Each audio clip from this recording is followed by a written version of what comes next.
একটু আগেই যেই কথাটি আমি বলেছি যে এই দেশের শ্রমিক ভাইরা বাঁচলে এই দেশের মানুষ ভালো থাকবে, এই দেশের শ্রমিকরা বাঁচলে, কৃষকরা বাঁচলে এই দেশের মানুষ ভালো থাকবে।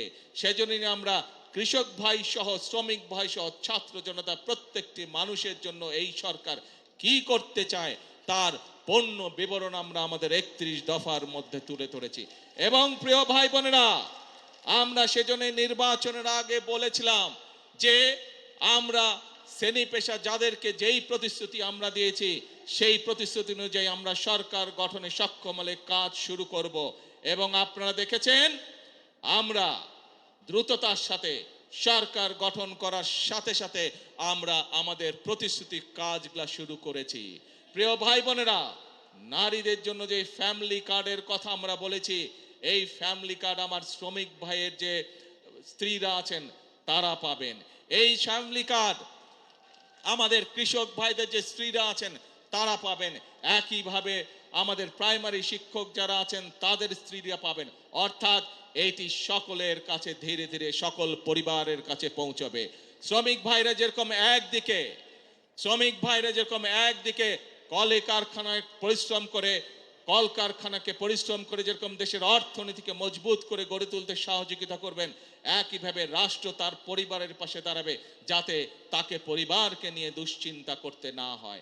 একইভাবে আমরা ধীরে ধীরে দেশের শিক্ষা ব্যবস্থাকে গড়ে তুলতে চাই যাতে করে খেটে খাওয়া মানুষের সন্তানদেরকে লেখাপড়া নিয়ে চিন্তা করতে না হয় তাদের সন্তানদের জন্য। প্রিয় ভাই বোনেরা, একইভাবে আপনারা দেখেছেন আমরা কৃষক ভাইদের পাশে দাঁড়িয়েছি। কৃষক ভাইদের 10,000 টাকা পর্যন্ত কৃষি ঋণ আমরা মৌকুফ করে বলেছিলাম, সেই কৃষি ঋণও আমরা মৌকুফ করেছি। প্রিয় ভাই বোনেরা, আমরা শুধু কৃষক ভাইদের কৃষি ঋণই মৌকুফ করিনি, আমরা একই সাথে বলেছিলাম যে তাদেরকে আমরা কৃষক কার্ড দেব। সেই কৃষক কার্ড দেওয়ার কাজও আমরা প্রিয় ভাই বোনেরা শুরু করেছি। প্রিয় ভাই বোনেরা, আমরা বলেছিলাম এই দেশের আমাদের যে পরবর্তী প্রজন্ম আছে তাদের ভেতর থেকে আমরা পেশাদার খেলোয়াড় তৈরি করতে চাই। আজ কৃষক পরিবারের সদস্য হোক, শ্রমিক পরিবারের সদস্য হোক, শিক্ষক পরিবারের সদস্য হোক, এইরকম হাজারো পরিবারের সদস্যদের সন্তানরা আছে যারা খেলাধুলায় ভালো। আমরা আমাদের সেই খেলোয়াড়দেরকে বের করে নিয়ে আসতে চাই, তাদেরকে আমরা প্রশিক্ষণ দিতে চাই এবং একই সাথে প্রশিক্ষণ দেওয়ার মাধ্যমে আমরা আন্তর্জাতিক পর্যায়ে আমাদের খেলোয়াড়দেরকে তুলে ধরতে চাই।